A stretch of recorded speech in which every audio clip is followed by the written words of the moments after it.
우리 좌우에 앞에 계신 분들하고 악수하면서 한번 인사하겠습니다. 하나님이 당신을 사랑하십니다. 시작. 하나님이 당신을 사랑하십니다. 네. 믿으십니까? 안 믿으십니까? 하나님이 사랑하시는 것을 믿으시기를 바랍니다. 예, 믿고 선포하고 행동할 때 여러분 기도하면서 그때 그 사랑의 역사가 하나님의 사랑하시는 은혜가 믿는 자의 심령과 인생 속에 함께 하시게 될 줄로 믿습니다. 다시 한번 인사하겠습니다. 하나님이 당신을 사랑하십니다. 시작. 하나님이 당신을 사랑하십니다. 나만 사랑했으면 좋겠죠. 다 사랑하십니다. 다 사랑하시니까 그 하나님을 믿고 따라가는 한 해를 사시기를 간절히 소망합니다. 어느 추운 겨울밤 한 꼬마가 있었습니다. 그 집에 엄마가 그 꼬마에게 심부름을 시켰어요. 추운 겨울밤인데 칠흑같이 어두운 밤인데 얘야 뒷마당에 가서 빗자루를 하나 가지고 와라. 그런데 이 꼬마가 그 얘기를 듣고 심부름 가기가 이제 어려웠던 거예요. 왜냐하면 무서우니까. 엄마 지금 겨울밤이라 춥고 얼마나 깜깜하고 어두운데 저기 나가면 나 무서워서 못 가요. 엄마들이 얘기했어요. 근데 엄마가 그렇게 얘기합니다. 얘야 뭐가 무섭냐. 예수님이 계신데 예수님은 믿는 사람에게 어디나 함께 하시고 예수님은 저 밖에도 계시단다. 그랬더니 그 꼬마가 정말 그래요? 그러더니 꼬마가 뒷문을 쫙 열었어요. 나가는 줄 알았더니 이 꼬마가 그랬다는 거예요. 예수님 거기 계세요? 빗자루 좀 갖다 주세요. 무서우니까 자기 못 나가고 엄마가 예수님 계시다고 했으니까 예수님도 가져다 달라고 부탁한 거죠.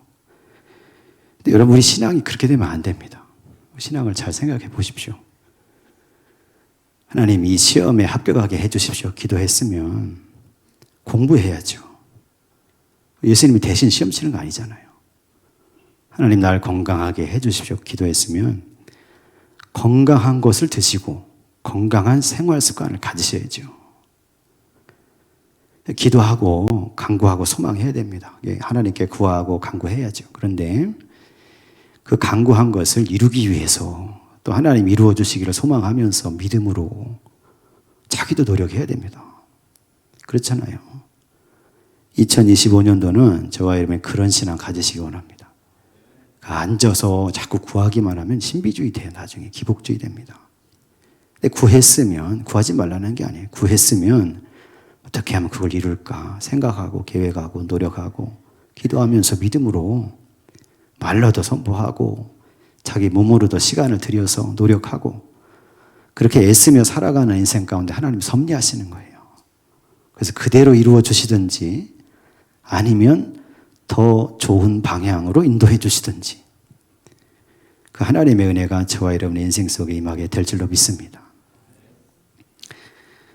출애굽기 15장을 보면 거기에 여러분 잘 아시는 사건이 하나 등장해요. 출애굽기니까 이스라엘 백성을 모세가 이끌고 광야로 나가는 사건이죠. 홍해를 만나서 홍해가 갈라졌습니다. 모세를 통해서 네 손에 든 지팡이를 홍해 위에 착 펼치라 그랬더니 홍해가 두 쪽으로 쫙 갈라졌어요. 그래서 많은 이스라엘 백성들이 그 홍해를 마른 땅처럼 건너갑니다. 근데 홍해를 건너자마자 뭐가 나타나냐면 광야가 나타나요. 수르 광야라는 광야가 나타났습니다. 이 광야길을 모세를 이제 선두로 해서 이스라엘 백성들이 광야길을 막 이제 여행을 하는 거예요. 가는 겁니다. 행군해서 가는데 홍해 건너고 나서 사흘길을 광야길을 걸었습니다. 근데 걸어갔는데 사흘 만에 어떻게 되냐면 이스라엘 백성들이 가지고 있던 물이 다 떨어졌어요. 먹는 물이. 이스라엘 광야에는 물이 없습니다. 어디서나 얻을 수가 없어요. 그러니까 그 광야에서 물이 떨어지니까 사람들이 불평하기 시작하죠.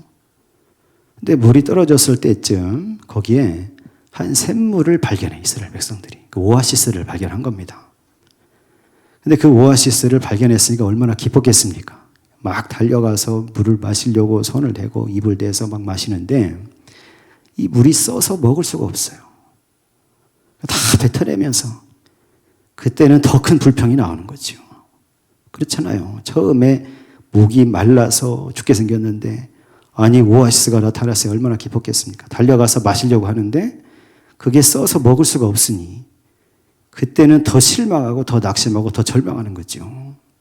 그러니까 모세를 싸잡아서 하나님을 싸잡아서 막 불평하고 원망하는데 그때 모세가 엎드려서 하나님께 기도합니다. 기도했더니 그때 하나님께서 모세에게 한 나무를 가리켜 주십니다. 모세가 한 나무를 보게 하신 거예요. 그 주변에 있는 나무를. 어떤 나무인지 모르겠어요. 모세가 그 나무를 딱 가져다가 그 샘물에다가 던졌습니다. 쓰니까 사람들이 말하라고 불렀죠. 던졌더니 어떻게 됐습니까? 쓴물이 달아지게 됐다는 거예요. 마실 물이 됐다는 겁니다.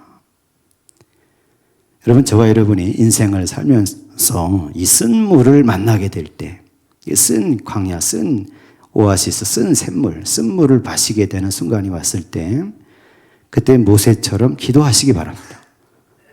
하나님께 기도하시고 하나님이 반드시 보여주시는 나무가 있습니다. 모세에게는 그 나무였지만 오늘 저와 여러분이 어떤 나무입니까? 예수 그리스도의 십자가 나무예요. 저와 여러분이 쓴물을 마시는 순간에 이를 때, 엎드려 기도할 때 그때 우리를 구원하신 예수 그리스도의 십자가 나무가 보여지는 은혜가 임하시기를 간절히 소망합니다. 그 십자가 나무를 붙잡고 그 십자가 나무를 저와 여러분의 심령에 딱 넣어서 붙들고 세우고 그리고 나의 문제와 쓴물이 닥친 것을 가지고 기도할 때 그 인생의 쓴물이 하나님의 섭리 가운데 단물로 바뀌게 되는 은총의 역사가 임하게 될 줄로 믿습니다. 오늘 말씀에 여러분 룻기서 1장을 읽었는데 여기 여러분 이름이 룻기서 이렇게 돼 있죠. 그러니까 룻이라는 여인에 관한 이야기이면서 동시에 룻기서 1장에 4장까지를 쭉 읽어보면 여기에 나오는 나오미라는 여인에 관한 이야기인 것을 알게 돼요. 이 나오미는 아시는 분은 잘 아시겠지만 인생의 쓴물을 만난 사람입니다. 원래 유다 베들레헴에 살던 사람이죠. 자기 남편이 엘리멜렉이라는 사람이에요. 엘리멜렉이 유다 베들레헴에 기근이 들었습니다. 가뭄이 와서 기근이 되니까 먹을 게 없어지죠. 그러니까 이 배고픔을 해결하려고 이 엘리멜렉이 자기 아내 나오미와 자기 아들들 기련과 말련을 데리고 모압 땅으로 내려갑니다. 모압 땅은 이방인의 땅입니다. 하나님께서는 원래 가나안 땅을 약속하셨죠. 그러니까 거기에서 살아야 되는데 기근 때문에 모압 땅으로 건너간 겁니다. 근데 그냥 잠시 간 게 아니고 아예 이주해서 살려고 간 것 같아요. 엘리멜렉과 나오미와 두 아들 말론과 기련을 데리고 모압 땅에 건너가서 거기서 10년 세월이 지나가는 겁니다. 근데 그 10년 세월이 지나면서 이 가정이 쫄딱 망해요. 완전히. 가자마자 엘리멜렉이 죽습니다. 왜 죽었는지는 성경이 말하지 않아요. 근데 모압 땅에서 이 나오미의 남편이 죽었어요. 그리고 나서 두 아들을 모압 여인 둘과 결혼을 시킵니다. 오르바와 룻 두 사람과 결혼을 시키는데 이 두 아들들도 얼마 지나지 않아서 죽는 겁니다. 이 나오미의 집안이 완전히 망했어요. 이 10년 사이에 남편이 죽었죠. 두 아들들이 죽었죠. 가부장적인 사회인데 집안의 남자들이 다 죽은 겁니다. 며느리 둘만 남았어요. 자기하고. 더 이상 거기서 살아갈 수가 없어요. 근데 보니까 자기의 고향 베들레헴에 하나님 다시 은혜를 주셔서 먹을 것이 풍부해졌다는 소리를 듣게 된 겁니다. 그래서 나오미가 남은 거 다 싸들고 이 두 며느리와 함께 이 베들레헴으로 돌아오려고 여행을 떠납니다. 나오미가 생각한 거예요, 오면서. 이 두 며느리를 데리고 가봤자 이 모압 여인들인데 베들레헴 땅에 가서 이 사람들 어떻게 살 거냐, 이 며느리 어떻게 살 거냐. 이 생각을 하니까 이 며느리들이 불쌍해진 거예요, 나오미가. 그래서 돌아오다가 중간에 두 며느리에게 너희 친정으로 돌아가라고 합니다. 돌아가라고. 오르바와 룻에게 너희 친정에 돌아가서 다시 다른 남자를 만나서 새 출발하라는 거예요. 참 착한 시어머니지요. 그렇게 얘기했는데 두 며느리가 처음엔 안 가겠다고 안 가겠다고. 어떻게 어머니 혼자 보냅니까? 그러면서 같이 가겠다고 하다가 이 나오미가 계속해서 가라고 하니까 오르바는 떠났습니다. 그런데 룻은 끝까지 안 가겠다는 거예요.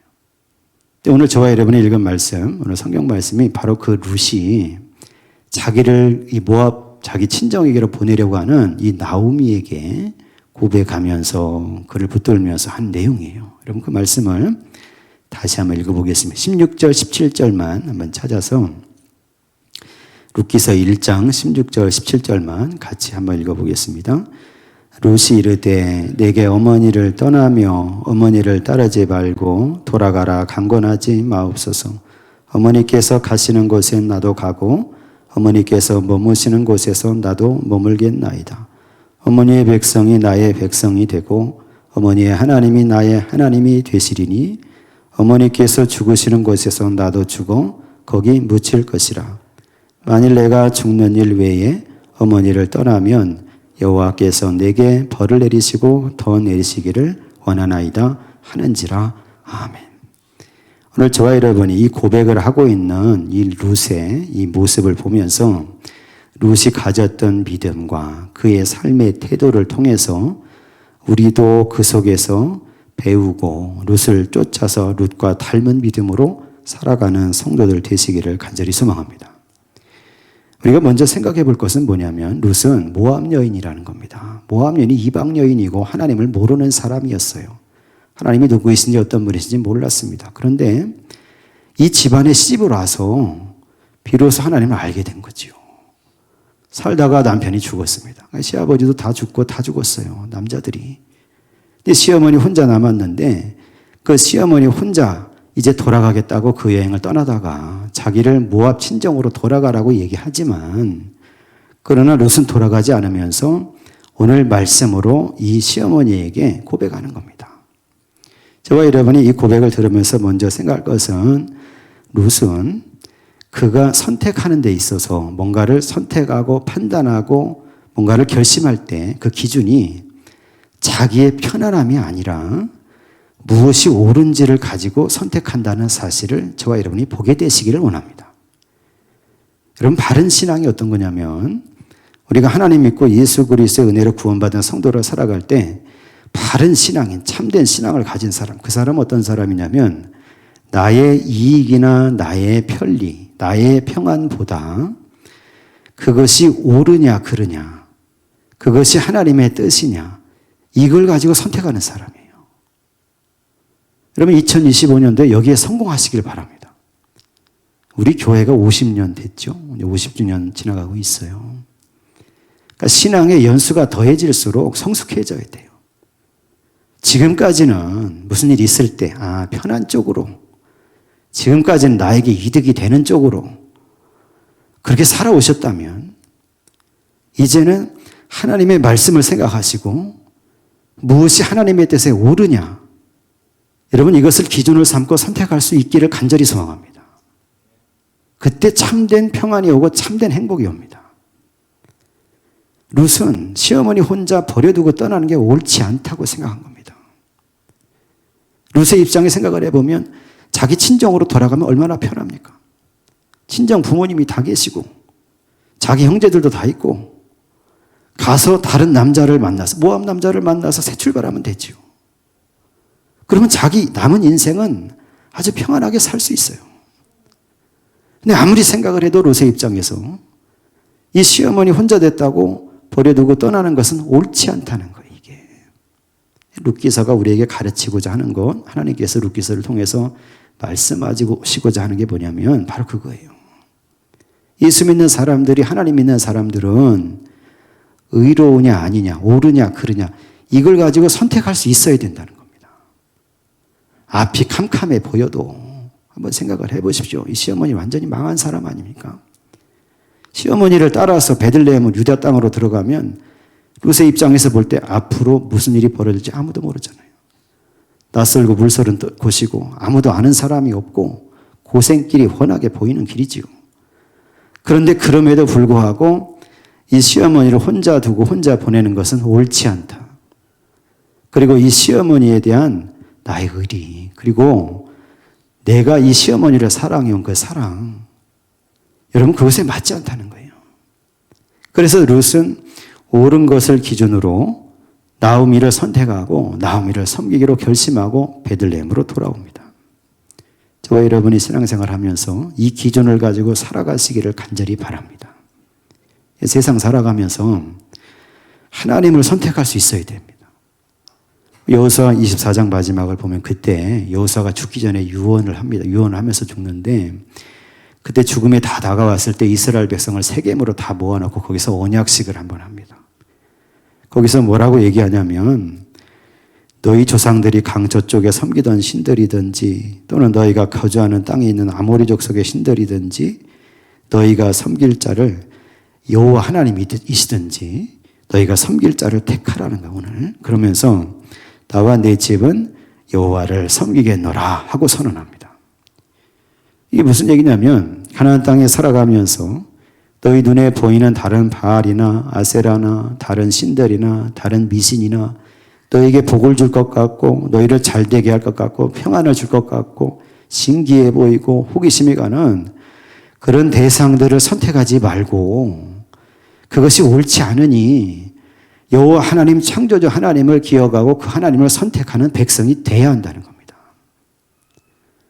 여러분 열왕기상 18장에도 엘리야가 갈멜산에서 그 산상에서 바알과 아세라 선지자들과 대결을 벌이는 그런 장면이 나오죠. 거기서도 엘리야가 이스라엘 백성 모아놓고 물어봅니다. 거기서 얘기하는 거예요. 너희가 어느 때까지 둘 사이에서 머뭇하려느냐. 여호와가 만일 하나님이면 그를 따르고 바알이 만일 하나님이면 그를 따를지니라 하고 선언합니다. 그 당시에 이스라엘 백성들이 그랬다는 거예요. 하나님을 안 믿는 게 아닙니다. 믿는다고 하면서 자기 집안에 바알과 아세라 우상들이 다 있습니다. 둘 사이에서 머뭇거리고 있는 거예요. 이때는 바알에게 절했다가 이때는 여호와 섬긴다고 말했다가 이때는 아세라에 가서 절하고 그때마다 자기에게 복을 줄 대상에 가서 찾아가서 절하더라는 거죠. 엘리야가 그건 잘못됐다는 겁니다. 하나님을 택할 줄 아는 성도가 돼야 하고 인생을 살아가면서 자기의 평안이나 자기의 이득이 목적이 아니고 그것을 기준으로 삼지 말고 하나님의 말씀을 기준 삼아서 하나님이 옳게 생각하시는 건 하나님의 긍휼의 기준을 따라서 선택할 수 있는 하나님의 백성, 하나님의 자녀가 돼야 한다는 거죠. 오늘 사랑하는 저와 여러분, 우리 교회 성도님들은 2025년도에 이걸 성공하셔야 됩니다.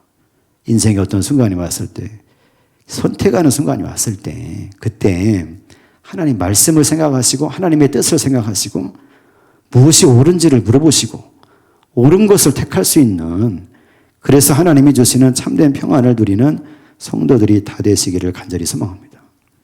요한계시록 보면 라오디게아 교회에게 예수님이 책망하시면서 그런 얘기를 해요. 너희 신앙이 미지근하다는 거예요. 미지근하면 어떻게 합니까? 토해버리겠다고 그러셨잖아요. 차든지 뜨겁든지 해야 되는데 미지근하다. 왜 미지근합니까? 하나님의 뜻을 따라 선택하지 않았어요. 예수 그리스도 나의 구주가 되시는 분을 하나님 말씀을 따라 선택하고 붙들고 그 말씀을 따라 살아가야 되는 거죠. 그러지 않고 그냥 적당히, 그러지 않고 이때는 이거 저때는 저거 내가 편한 대로 그렇게 믿고 살다 보니 예수님께서 그들을 책망하시는 거예요. 마지막에 너희를 토해버리겠다는 거죠.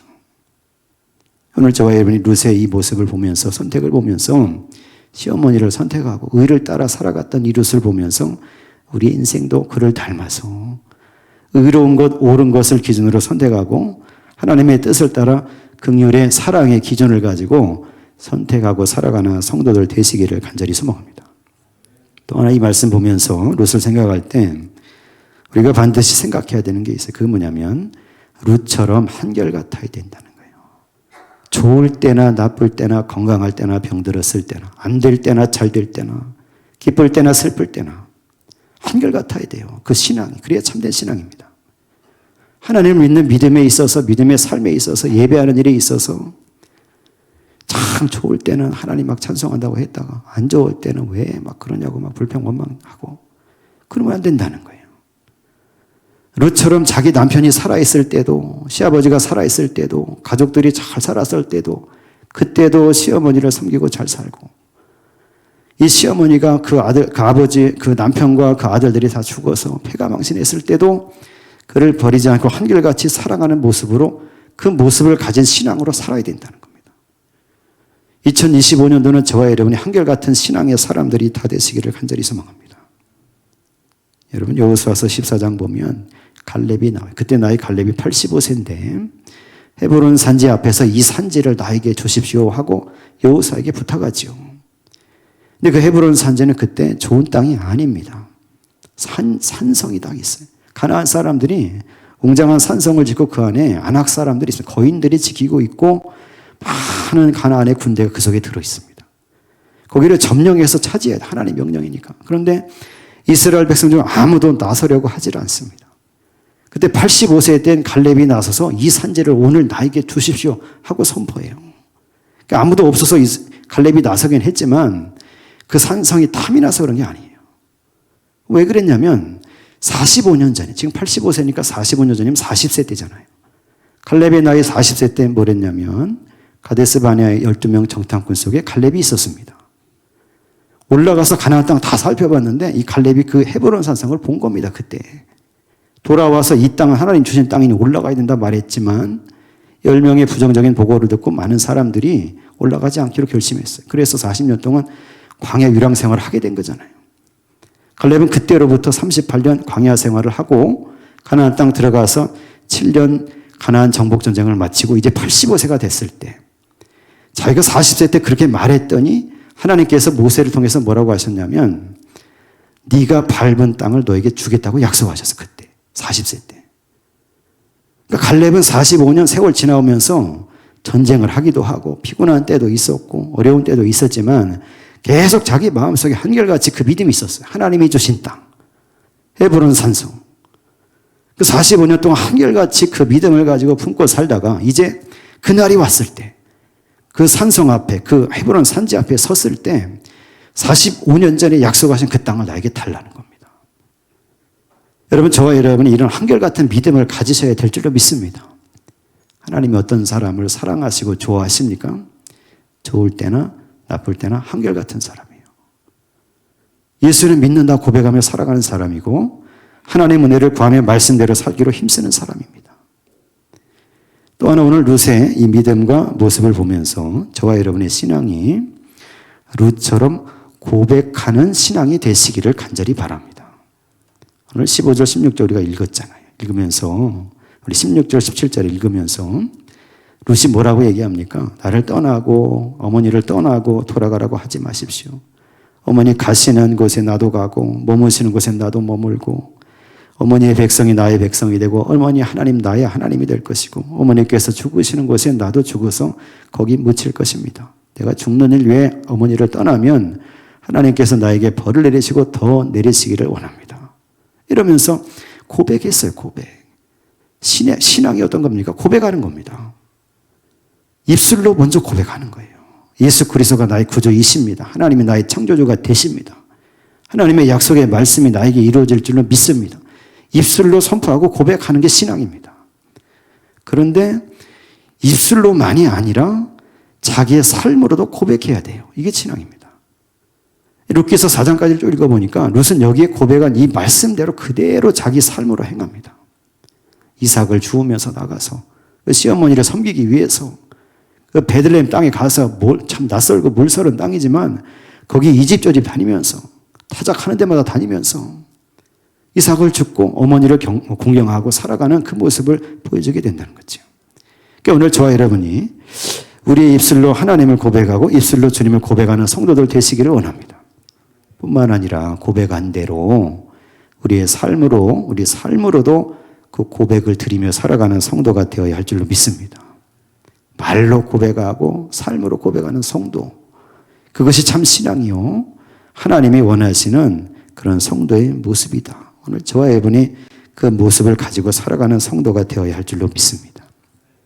마지막으로 한 가지만 더 말씀을 드리면 이 룻이 가진 신앙과 이 삶의 태도가 어디서 왔을까? 어떻게 생겼을까 하는 거예요. 룻은 말씀드렸듯이 모압 여인이고 하나님을 알지 못하는 사람이었죠. 이방 여인입니다. 근데 어떻게 하나님을 알고 하나님을 나의 하나님으로 고백하고 그리고 어떻게 의를 따라서 하나님의 뜻을 따라서 선택할 줄 아는 믿음의 사람이 됐는가? 여러분, 바로 시어머니 나오미 때문이에요. 가만히 묵상을 해보니까 그래요. 그 자기가 결혼해서 이 집안에 들어와서 누굴 보며 삽니까? 시어머니가 섬긴 하나님을 본 거예요. 그 나오미가 지금 보면 실패한 사람이에요. 세상적인 눈으로 볼 때는 완전히 다 망한 사람이잖아요. 남편도 죽었죠. 아들도 다 죽었죠. 가세는 다 기울었죠. 가진 것도 없죠. 세상적인 눈으로 볼 때 다 망했어요. 근데 이 사람이 신앙적으로 성공했어요. 나오미는. 그걸 어떻게 합니까? 룻을 통해 보면 알 수 있잖아요. 이방인인데 하나님 모르는 사람인데 이 모압 여인이 이 나오미를 통해서 하나님을 봤어요. 어머니 하나님 나의 하나님 됩니다. 어머님 백성이 나의 백성 됩니다. 어머니께서 죽으시는 거 나도 죽겠습니다. 오늘 저와 여러분이 이 나오미와 같은 신앙을 가지셔야 될 줄로 믿습니다. 이 신앙이 어떤 신앙입니까? 선한 영향력을 끼치는 신앙이에요. 그들의 구체적인 삶에서 말과 행동으로, 성경에는 구체적으로 안 나와 있지만 나오미가 얼마나 며느리들에게 잘했겠어요. 그냥 잘한 게 아니라 얼마나 말도 행실도 아껴주고 얼마나 마음을 쏟아서 잘했겠어요. 그러니까 룻이 이렇게 얘기하는 거잖아요. 그러니까 오늘 저와 여러분이 2025년도에 그런 사람 되시기 원합니다. 나의 가장 가까운 사람에게 하나님의 말씀을 따라서 선한 영향을 끼치고 살아가는 사람. 그 믿음으로 살아갈 때 하나님께서 돌보시고 함께 하시는 은혜가 임하게 될 줄로 믿습니다. 우리나라 최초의 국제회의 통역사가 되신 분이 있어요. 최정화 교수님이라는 분이에요. 지금 연세가 좀 많으시지만 이분이 대통령들 여행 다닐 때 같이 통역도 하고 막 그랬던 분이에요. 근데 이분이 최초의 우리나라 통역사인데 예전에 이런 책을 써서 엔젤 아우라 이런 책을 썼습니다. 엔젤 아우라. 아우라가 무슨 뜻인지 아시죠? 저 사람 아우라가 막 있어. 막 기운이 있어 이런 얘기잖아요. 뭔가 좋은 막 빛이 나 이러면서 그 엔젤 아우라라고 책 이름을 지었어요. 엔젤 아우라는 무슨 뜻으로 이분이 얘기했냐면 선한 영향력이라는 뜻으로 얘기한 겁니다. 이 사람이 통역사로 30년 세월을 지나가는데 여러 가지 국제회의, 대통령 모시고 다니면서 세계에 내놓으라 하는 탑 클래스의 지도자들을 다 만나본 거예요.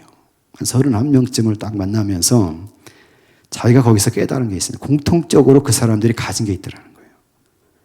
최고의 리더들이 공통적으로 가진 게 뭐냐면 어떤 능력이나 재능이나 재력이나 지위가 아니라 그 사람들마다 공통적으로 그들에게서 선한 기운을 탁월하게 갖고 있다는 사실을 알게 됐다는 거예요.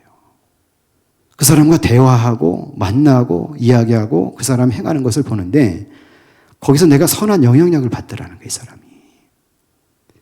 여러분 예수 믿는 사람이 그런 사람 돼야 합니다. 세상에 돈도 많이 가지면 좋겠죠. 세상에 권세가 있으면 좋겠죠. 그런데 정말 예수 믿는 사람은 예수 그리스도의 사랑의 모범을 따라서 하나님 말씀의 뜻을 따라서 의롭고 긍휼을 베푸는 사람, 그래서 말과 행실로 선한 영향력을 끼치는 사람, 엔젤 아우라가 풍겨나는 사람이 돼야 할 줄로 믿습니다. 그래서 그 모습을 통해서 룻이 나오미를 통해서 하나님 봤듯이 많은 세상의 사람들이 저와 여러분을 통해서 하나님을 보고 예수 그리스도를 구주로 영접하는 그런 참된 복의 역사. 그래서 하나님이 기뻐하시고 저와 여러분의 삶 속에 평강을 더해 주시는 그 은혜의 역사가 임하는 성도들이 다 되시기를 간절히 바랍니다. 오늘도 기도할 때 저와 여러분 붙잡아 주셔서 하나님의 은혜로 충만하게 하시고 오늘 나오미처럼 룻처럼 의를 기준으로 선택하고 한결같은 믿음으로 살고 말과 행실로 하나님을 고백하는 그런 성도들이 다 되시기를 예수 그리스도의 이름으로 간절히 축원합니다.